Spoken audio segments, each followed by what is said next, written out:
ಪ್ರಿಯರೇ, ದಿನದ ಬದುಕಿಗೊಂದು ಕ್ರಿಸ್ತನ ಈ ದನಿ ನಮ್ಮೆಲ್ಲರಿಗೂ ಪ್ರೇರಣೆಯಾಗಲಿ. ಪೂಜಾ ವಿಧಿಯ ಪಾಸ್ಕ ಕಾಲದ 2ನೇ ವಾರ, ಏಪ್ರಿಲ್ 9, 2024, ಮಂಗಳವಾರ. ಸಂತ ಯೋವಾನನು ಬರೆದ ಪವಿತ್ರ ಶುಭ ಸಂದೇಶದಿಂದ ವಾಚನ, 3ನೇ ಅಧ್ಯಾಯ 7-15 ವಚನಗಳು. ಆ ಕಾಲದಲ್ಲಿ ಯೇಸು ನಿಕೋದೇಮನಿಗೆ, ನೀವು ಹೊಸ ಜನ್ಮ ಪಡೆಯಬೇಕೆಂದು ನಾನು ಹೇಳಿದ್ದನ್ನು ಕೇಳಿ ಬೆರಗಾಗಬೇಕಾಗಿಲ್ಲ.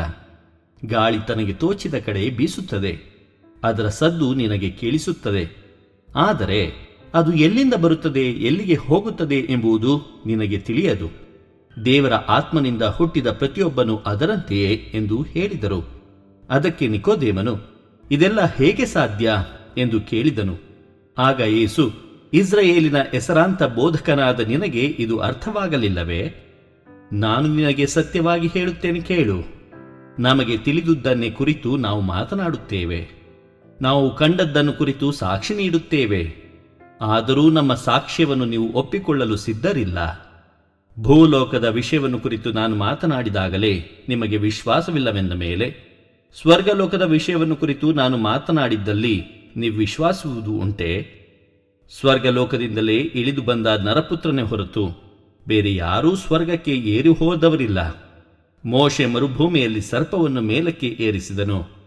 ಅಂತೆಯೇ ನರಪುತ್ರನಲ್ಲಿ ವಿಶ್ವಾಸವಿಟ್ಟವರೆಲ್ಲರೂ ನಿತ್ಯ ಜೀವವನ್ನು ಪಡೆಯುವಂತೆ ನರಪುತ್ರನನ್ನು ಸಹ ಮೇಲಕ್ಕೆ ಏರಿಸಬೇಕು. ಪ್ರಭುವಿನ ಶುಭ ಸಂದೇಶ. ಕ್ರಿಸ್ತರೇ ನಿಮಗೆ ಸ್ತುತಿ ಸಲ್ಲಲಿ. ಚಿಂತನೆ: ಯೇಸುವಿನಲ್ಲಿ ವಿಶ್ವಾಸವಿಡುವ ಪ್ರತಿಯೊಬ್ಬನು ನಿತ್ಯ ಜೀವ ಪಡೆಯುವನು.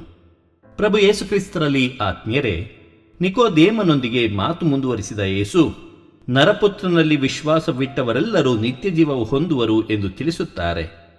ಮರಳುಗಾಡಿನಲ್ಲಿ ದೇವರು ಇಸ್ರಾಯೇಲರನ್ನು ವಿಷಸರ್ಪದಿಂದ ರಕ್ಷಿಸಿದ ಹಾಗೆ ನರಪುತ್ರನು ಶಿಲುಬೆಯ ಮೇಲೆ ಮಡಿಯುವುದರ ಮೂಲಕ ಮನುಕುಲವನ್ನು ರಕ್ಷಿಸುವರು ಎಂದು ಮುಂತಿಳಿಸುತ್ತಿದ್ದಾರೆ. ದೇವರ ಪ್ರೀತಿಯನ್ನು ಮರೆತ ಇಸ್ರಾಯೇಲರು ಮೋಶೆಯ ವಿರುದ್ಧ ಗುಣಗೊಟ್ಟುತ್ತಾರೆ ಹಾಗೂ ಶಿಕ್ಷೆಗೆ ಗುರಿಯಾಗುತ್ತಾರೆ. ತಮ್ಮ ಅರಿವಿನ ನಂತರ ಕ್ಷಮೆ ಯಾಚಿಸುತ್ತಾರೆ. ದೇವರ ಆಜ್ಞೆಯ ಮೇರೆಗೆ ಮೋಶೆಯು ಕಂಚಿನ ಸರ್ಪವನ್ನು ಸ್ಥಾಪಿಸಿ ಇಸ್ರಾಯೇಲರ ಪ್ರಾಣ ರಕ್ಷಿಸುತ್ತಾನೆ. ಅದೇ ರೀತಿ ಪಾಪ ತೊರೆದು ಯೇಸುವಿನಲ್ಲಿ ವಿಶ್ವಾಸವಿಡುವ ಪ್ರತಿಯೊಬ್ಬನು ನಿತ್ಯ ಜೀವ ಪಡೆಯುವನೆಂದು ಇಂದಿನ ಶುಭ ಸಂದೇಶ ನಮಗೆ ತಿಳಿಯಪಡಿಸುತ್ತದೆ. ದೇವರು ನಮ್ಮೆಲ್ಲರನ್ನು ಆಶೀರ್ವದಿಸಲಿ. ಇದು ಧ್ವನಿ ಮಾಧ್ಯಮ ಮನೆಯ ಕೊಡುಗೆ. ಧ್ವನಿ ವಂದನೆಯ ಸ್ವಾಮಿ ಶಾಂತಕುಮಾರ್ ಜೆ, ಬೆಂಗಳೂರು, ಮಹಾಧರ್ಮ. ಪ್ರಿಯರೇ, ಈ ಚಾನೆಲ್ ಅನ್ನು ಸಬ್ಸ್ಕ್ರೈಬ್ ಮಾಡಿ ಪ್ರತಿದಿನ ದೇವರ ವಾಕ್ಯವನ್ನು ಆಲಿಸುತ್ತಾ ಅದನ್ನು ಇತರರೊಂದಿಗೆ ಹಂಚಿಕೊಳ್ಳಲು ನಮಗೆ ನೆರವಾಗಿರಿ. ಧನ್ಯವಾದಗಳು.